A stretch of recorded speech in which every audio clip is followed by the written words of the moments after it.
అందరికీ నమస్కారం. సింహరాశి వారి ఇంట్లో ఈ దేవత తిరుగుతుంది. ఆ దేవత ఎవరో తెలిస్తే ఖచ్చితంగా మీరు ఆశ్చర్యపోతారు. అంతేకాదండి, మీ కళ్ళ వెంట కన్నీళ్లు కూడా వస్తాయి.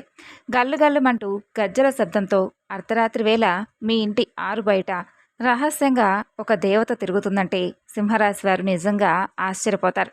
మరి సింహరాశి వారు ఎవరైతే కొత్తగా ఇప్పుడే మన ఛానల్ను చూస్తున్నారో దయచేసి ఛానల్ను సబ్స్క్రైబ్ చేసుకుని వీడియోలకు లైక్ చేసి సపోర్ట్ చేయడం మాత్రం మర్చిపోకండి. అలాగే వీడియోను చివరి వరకు చూడండి. అప్పుడే మీకైతే పూర్తిగా అర్థమవుతుంది. సింహరాశి వారి యొక్క విషయానికి వస్తే, ఈ సింహరాశి వారు వ్యక్తిగతంగా చాలా మంచివారు. అంటే ధైర్యవంతులు. అలాగే తెలివితేటలు అనేవి వీరికి చాలా ఎక్కువగా ఉంటాయండి.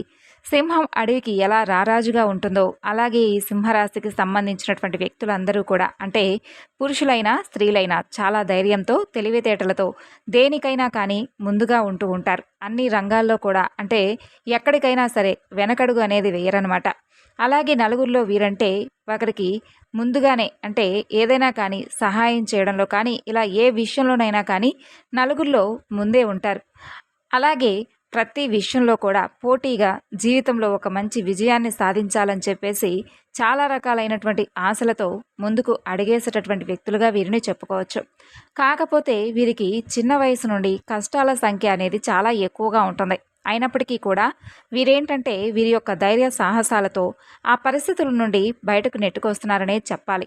ఇక వీరు ఎక్కడా కూడా ఎన్ని పరిస్థితులు వీరిని ఉక్కిరి బిక్కిరి చేసినా, ఎంతమంది మనుషులు వీరిని ఇబ్బంది పెట్టినా, పరిస్థితులు వీరికి అంటే కొంచెం ఎక్కువగా ఇబ్బందికరమైనటువంటి పరిస్థితిగా మారినా కూడా వీరి వ్యక్తిత్వాన్ని మాత్రం ఎక్కడా కూడా విడిచిపెట్టుకోరు. చాలా నీతిగా నిజాయితీగా ఉండేటటువంటి వ్యక్తులు.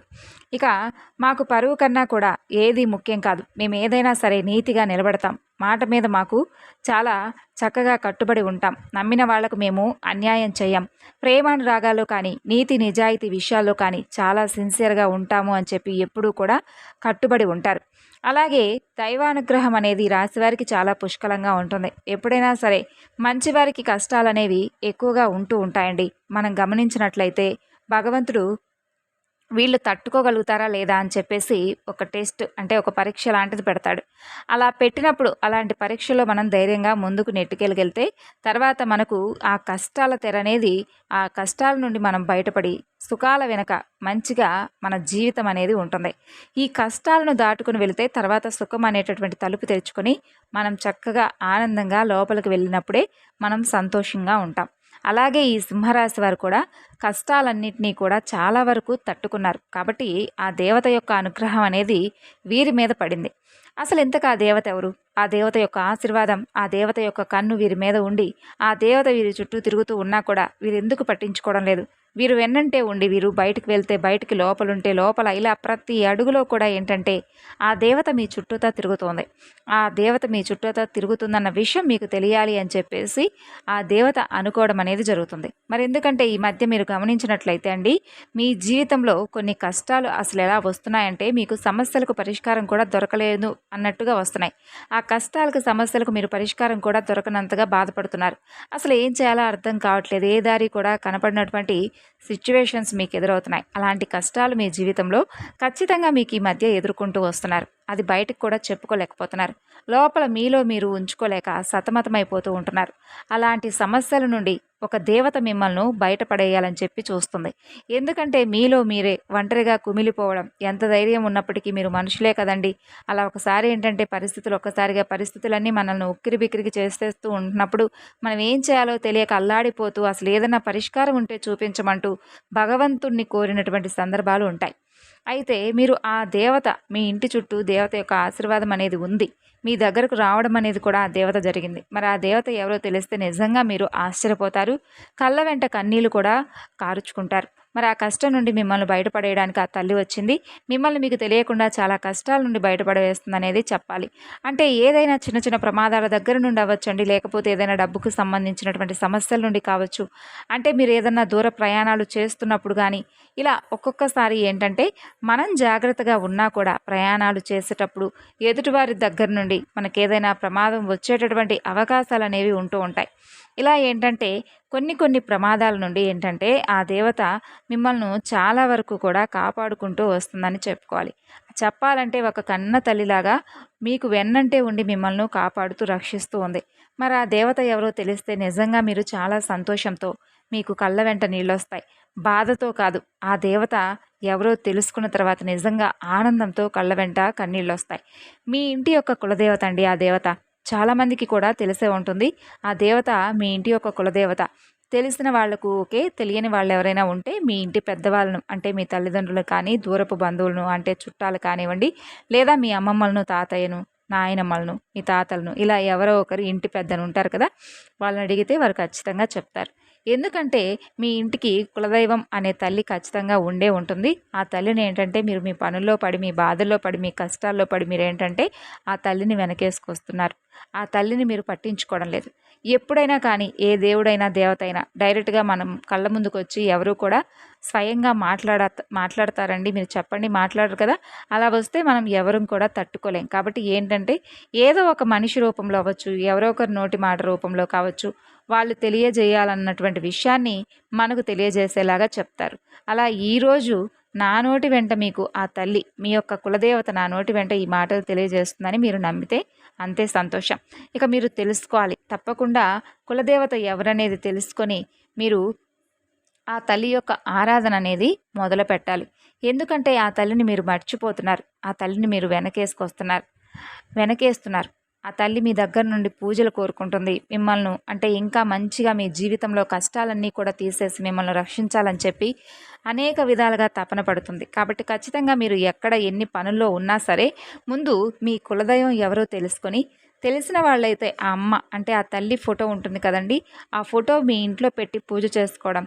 ఆ తల్లికి సంబంధించినటువంటి కొంత సామాగ్రి కూడా ఉంటుందండి. మీరు గమనించినట్లయితే ఆ సామాన్లన్నీ కూడా చక్కగా అంటే శుద్ధి చేసుకొని పసుపు కుంకుమలతో చక్కగా వాటికి బొట్లు పెట్టేసి వాటిని శుభ్రం చేసి తల్లి యొక్క ఫోటో ఉంటే మీ ఇంట్లో పెట్టుకొని పూజ చేసుకోవడం, ఆ తల్లికి నైవేద్యాలు చేసి పెట్టడం. అలాగే కులదేవత యొక్క దేవాలయాలంటే గుడులు కూడా ఉంటాయండి. కులదేవతలకు సంబంధించి ప్రత్యేకంగా గుళ్ళు అయితే ఉంటాయి. ఆ గుడికి వెళ్ళి పూజ చేసుకోవడం, కొబ్బరికాయలు కొట్టుకోవడం ఇలాంటివి చేయడం వలన ఏంటంటే ఆ తల్లి శాంతించి మీ యొక్క సమస్యలను తీర్చడానికి సిద్ధంగా ఉంటుంది. మీరు అంటే చాలామంది మనం వెనకటి రోజులు కనుక పోల్చుకున్నట్లయితే మన తల్లిదండ్రులు కావచ్చు, మన అమ్మమ్మలు, తాతయ్యలు ఇలా భర్త తరపు వాళ్ళు కావచ్చు, లేదంటే భార్య తరపు వాళ్ళు ఇలా ఎక్కువగా కులదేవతలు అనేవాళ్ళు ఉంటారు. ఆడవాళ్ళకు కానీ మగవాళ్ళకు కానీ. భర్త తరపున మగవారి తరపున ఎక్కువగా ఈ కులదేవతలు ఉంటారండి. అంటే ఆడవాళ్ళకు పెళ్ళైన తర్వాత భర్త తరపున కులదైవమే వీరి ఇంటి కులదైవంగా కూడా మారుతుంది. కాబట్టి అది తెలుసుకుని మీరేంటంటే పూజలు చేయడం వలన మీ యొక్క సమస్యల సంఖ్య అనేది తగ్గుముఖం పడుతుంది. వెనుకటి రోజుల్లో మనం గమనించినట్లయితే ఎక్కువగా ఇలాంటివి చేస్తూ ఉండేవాళ్ళండి. వారికి ఎలాంటి కష్టం వచ్చినా సరే తల్లికి చెప్పుకొని, ఆ కులదేవతకు చెప్పుకొని ఆ సమస్యల నుండి బయటపడేవాళ్ళు. మొక్కులు చెల్లించుకుంటూ ఉండేవాళ్ళు. అంటే పొంగలి చేయడం, ఇలా కొన్ని మొక్కులు అనేవి చెల్లించుకుంటూ ఉండేవాళ్ళు. అలా చేయడం వలన వారు ఆ సమస్యల నుండి బయటపడేవారు. అలా కాకుండా పట్టించుకోకుండా కనుక ఉంటే వాళ్ళకి ఏంటంటే చాలా భయంకరమైనటువంటి కొన్ని సమస్యలను కూడా వారు ఎదుర్కొంటూ ఉండేవాళ్ళు. ఈ విధంగా చాలా రకాలైనటువంటి సమస్యలతో ఎప్పుడూ కూడా బాధపడుతూ ఉండేవారు. అయితే చదువుకున్న వాళ్ళైనా కానీ ఈ రోజుల్లో చాలా వరకు కూడా డెవలప్ అయి ఉండొచ్చండి. మీరు నమ్మకుండా ఉండేవాళ్ళు చాలామందే ఉన్నారు. కానీ ఏ రోజుల్లోనైనా కానీ మనకు ఎంత టెక్నాలజీ అనేది పెరిగినా దైవాన్ని మాత్రం ప్రతి ఒక్కరూ కూడా నమ్మి తీరాల్సిందే. దైవాన్ని వెనకేస్తే మనం చాలా రకాలైనటువంటి సమస్యలతో ఇబ్బంది పడవలసినటువంటి పరిస్థితి ఖచ్చితంగా వస్తుంది. దైవాన్ని నమ్మిన వారు, చెడిపోయిన వారు ఎవ్వరూ కూడా ఈ ప్రపంచంలో లేరు. కాబట్టి మీరు ఎన్ని పనులున్నా కానీ ముందు ఆ విషయం తెలుసుకొని, మీ యొక్క కులదైవం ఎవరనేది తెలుసుకొని ఖచ్చితంగా ఆ తల్లికి మీరు పూజలు చేయడం, ఇలాంటివి చేయడం వలన ఆ తల్లి మీ పట్ల శాంతించి మీకు వరాలను ఇవ్వడానికి సిద్ధంగా ఉంటుంది. మరి ఆ తల్లి అర్ధరాత్రి పూట మీరు గమనించినట్లయితే అంటే రాత్రి సమయంలో ఏదో ఒక సమయంలో మీరు గమనించినట్లయితే కనుక ఖచ్చితంగా మీ ఇంటి ఆరు బయట మీకు అంటే కొంత గజ్జల సౌండు కొంచెం ఏదైనా వినిపించే ఉంటుందండి. మీ ఇంటి ఆరు బయట ఉంటుంది కదా, అలాంటి చోట మీకు గల్లు గల్లుమంటూ గజ్జల శబ్దంతో ఒక చప్పుడు అనేది తప్పకుండా వినిపిస్తుంది. మీరు గమనించినట్లయితే మీ ఇళ్లల్లో వాళ్ళను కూడా ఒకసారి అడిగి తెలుసుకోండి.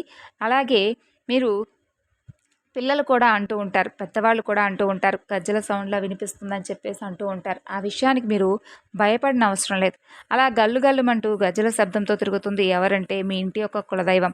మీరు భయపడాల్సినటువంటి అవసరం అస్సలు లేదు. ఆ కులదైవం ఏమిటంటే మీ యొక్క పూజల కోసం మీరు అమ్మను వెనకేస్తున్నారు. వెనకేయడం అనేది అసలు మంచి విషయం కాదు కాబట్టి ఆ అమ్మను మీరు తెలుసుకొని ఆమెను పూజించాలని చెప్పి అప్పుడు ఆ తల్లి శాంతిస్తుందని చెప్పి మీకు ఈ విధంగా తెలియజేయడం జరుగుతుంది. అమ్మ ఆగ్రహానికి మీరు అస్సలు గురి కాకండి. ఎందుకంటే చాలా రకాలైనటువంటి సమస్యలు ఎంతమందో ఎదుర్కొన్నారు. కాబట్టి ఆ అమ్మకు మీరు సింపుల్‌గా ఎక్కువగా ఆర్భాటం కూడా ఏం అవసరం లేదు కాబట్టి కాస్త చక్కగా ఇంట్లో పూజ చేసుకోవడం, దేవాలయం ఉంటే గుడికి వెళ్ళి చక్కగా కొబ్బరికాయ కొట్టుకోవడం ఇలాంటివి చేయడం వలన సింపుల్‌గా ఏదైనా ఒక పండో, పువ్వో, ఫలమో ఏదో ఒకటి సమర్పించినట్లయితే తల్లి శాంతిస్తుంది. ఆ తల్లి శాంతించడం వలన మనకు బాధలు, కష్టాలన్నీ కూడా తొలగిపోతాయి. మనం చాలాసార్లు మనం అనుకుంటూ ఉంటామండి. అలాంటి సమస్యలకు అంటే ఏ దారి దొరకనటువంటి కొన్ని ప్రశ్నలకు, చిక్కు ప్రశ్నలకు ఆ తల్లి మీకు తప్పక సమాధానం ఇస్తుంది. దారి చూపిస్తుంది. మూసుకుపోయి ఉన్నటువంటి తలుపులను ఆ కులదేవత మీ యొక్క కులదైవ తలుపులను తెరవడానికి సిద్ధంగా ఉంది. కాబట్టి ఎక్కడికి వెళ్ళినా కానీ మీరు తప్పకుండా ఒక 100 మంది మనుషులకు జనానికి చెప్పుకున్నా కానీ మన కష్టం, నష్టం ఎవ్వరూ కూడా తీర్చరు. కాబట్టి మన కష్టం నుండి మనమే బయటపడాలి. బయటపడవేయటానికి భగవంతుడు ఎప్పుడూ కూడా సిద్ధంగా ఉండాలి. సిద్ధంగా ఎప్పుడు ఉంటాడు? మనం ఆయన మీద పెట్టినటువంటి ఎఫర్ట్స్ అనేవి ఎలా ఉంటాయి? మనం ఎప్పుడైనా కానీ చేతిలో ఒక రూపాయి ఉంది కాబట్టి ఈరోజు భగవంతుడు మనకు గుర్తుకు రాకపోవచ్చు. కానీ మనకు ఎప్పుడైతే కష్టం వస్తుందో ఆటోమేటిక్‌గా భగవంతుడు గుర్తొస్తాడు. భగవంతుడి కోసం సమయం ఎక్కువగా కేటాయిస్తాము. అక్కడ పూజ గదిలో కావచ్చు, లేదంటే భగవంతుడి దగ్గర కూర్చొని మనకున్నటువంటి కష్టాలన్నీ కూడా చెప్పుకొని బోరున విలపిస్తూ ఉంటాం. తర్వాత మనకు ఒక చేతిలో ఒక రూపాయి వచ్చిన తర్వాత మనకి ఎంత సమయం ఉన్నప్పటికీ కూడా భగవంతుడి దగ్గర టైం స్పెండ్ చేయడానికి కానీ, భగవన్నామ స్మరణ చేసుకోవడం కానీ, పూజ చేసుకోవడం కానీ ఇవన్నీ కూడా పక్కన పెట్టి ఇతరత్ర పనులన్నిటికీ కూడా మనకు చాలా సమయం వస్తుంది. కానీ భగవంతుడి సేవ చేసుకోవడానికి మాత్రం మనకు ఎక్కడా లేనటువంటి తీరుబాటు ఉండదండి కొంతమందికైతే. చాలా పనులు అప్పటికప్పుడే లేని పనులన్నీ కూడా అప్పటికప్పుడే ఏర్పడతాయి. మాకు ఇంత పనిలో ఉన్నాం భగవంతుడా మమ్మల్ని క్షమించు స్వామి, మేము ఈ రోజుకి ఏదో చేయలేకపోతున్నాం, వీలున్నప్పుడు కుదిరినప్పుడు మరలా చేస్తాను, నువ్వు నా పైన ఆగ్రహించకు అని చెప్పి కొంతమంది అనుకుంటూ ఉంటారు.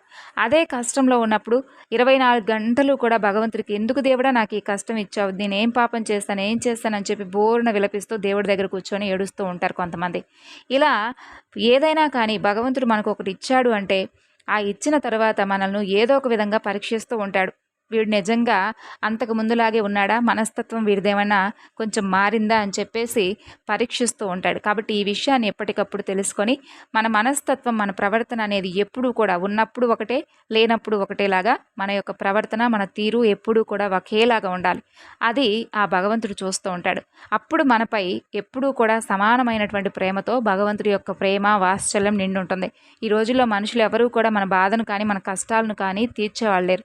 భగవంతుడు ఏదో ఒక కాబట్టి ఎవరైనా కానీ మీకు తెలియకపోతే తెలుసుకొని ఆ తల్లి ఆశీర్వచనాలను తీసుకోండి, పూజలు చేసుకోండి. సమస్యల నుండి బయటపడమేమని చెప్పి డబ్బు పరంగా మీకు ఏదైనా కలిసి రావడానికి కానీ, మీ సమస్యలను తొలగించమని చెప్పి మీ జీవితంలో ఉన్నటువంటి దోషాలను, దుష్టశక్తులను, పితృదోషాలను, శాపనార్థాలను, ఇది తెలిసి తెలియక చేసినటువంటి కర్మలను అన్నింటినీ కూడా తొలగించి మీ జీవితాన్ని, మీ కుటుంబాన్ని, మీ భార్య బిడ్డలను అందరినీ కూడా దీవించడానికి, మీ యొక్క ఆయుర ఆరోగ్యాలన్నింటినీ కూడా రక్షించమంటూ ఆ తల్లిని ఎల్లవేళలా వేడుకుంటూ ఈ విధంగా మీరు కులదేవతారాధన చేసుకుంటున్నప్పటి నుండి మీ జీవితంలో వచ్చేటటువంటి మార్పులను మీరు గమనించినట్లయితే ఎన్నో రకాలుగా మీ యొక్క ఆదాయం కానీ, లేదంటే మీకున్నటువంటి సమస్యలు కానీ ఇలా అన్నీ కూడా ఒకదాని తర్వాత ఒకటి తగ్గుముఖం పట్టడం మీరు తప్పకుండా స్వయంగా మీ కళ్ళతో మీరే చూస్తారు. కాబట్టి ఆ తల్లిని మీరు తెలుసుకొని చక్కగా మీరు చేతనైనటువంటి పద్ధతిలో మీకు కుదిరినప్పుడు ఆ తల్లిని మాత్రం తలుచుకుంటూ ఉండండి. ఆ తల్లి మీ ఇంటి బయటే తిరుగుతుందని తెలుసుకోండి. ఆ తల్లిని తలుపులు తీసి మీ ఇంటి లోపలకు ఆహ్వానించండి. ఆ తల్లి మీ ఇంట్లో అడుగు పెడితే జీవితానికి అంతకు మించినటువంటి అదృష్టం ఏముంటుంది చెప్పండి. కాబట్టి ఎక్కడున్నా కానీ సింహరాశి వారు మాత్రం ఈ ఒక్క చిన్న పనినైతే తప్పకుండా చేసుకోండి. అలాగే మీ కులదైవం ఎక్కడుందో ఖచ్చితంగా తెలుసుకొని ఖచ్చితంగా మీరు పూజలు చేయండి. చేయకపోతే మాత్రం చాలా రకాలుగా మీరు కొన్ని సమస్యలు పాలవడం అనేది ఖచ్చితంగా అనేది పరిస్థితులు ఎదుర్కొంటూ ఉండడం సహజంగా ఉంటూ ఉంటాయి. కాబట్టి తెలియని వాళ్ళు మీ పెద్దవారిని అడిగి మరీ తెలుసుకోండి. చక్కగా ఆ తల్లిని ఇల్లంతా కూడా శుద్ధి చేసుకొని పూజా విధానం ఆ పద్ధతులు ఏవో ఉంటాయి కదా, అడిగి తెలుసుకొని పాలు పొంగించి ఆ తల్లి దగ్గర దీపారాధన లాంటివి చేసుకొని కొబ్బరికాయ కొట్టుకొని చక్కగా పూజ చేసుకోండి. అలా చేయడం వలన మీ సమస్యలు మాయమైపోతాయి, వచ్చిన సమస్యలు వెళ్ళిపోతాయి. ఆ తల్లి ఆ సమస్యలన్నింటినీ కూడా తీసేసి ఆ బంగారు తల్లి చక్కగా మీ ఇంట్లో అష్టైశ్వర్యాలతో సుఖ సంతోషాలతో ఆయురారోగ్యాలతో నిండు నూరేళ్లు మీరు సంతోషంగా ఉండేలాగా చేస్తుంది. మరి తెలుసుకున్నారు కదండి, సింహరాశి వారి యొక్క జీవితంలో వారి ఇంట్లో ఏ దేవత తిరుగుతుందో, మీరు ఏం చెయ్యాలో ఇవన్నీ కూడా తెలుసుకున్నారు కదా. మరి ఈ వీడియోలో తెలియజేసినటువంటి ఈ వివరణ మీకు నచ్చితే తప్పకుండా మరికొంతమందికి షేర్ చేయండి. మరొక చక్కని వీడియోలో మరలా కలుసుకుందాం. అంతవరకు నమస్కారం. Thanks for watching.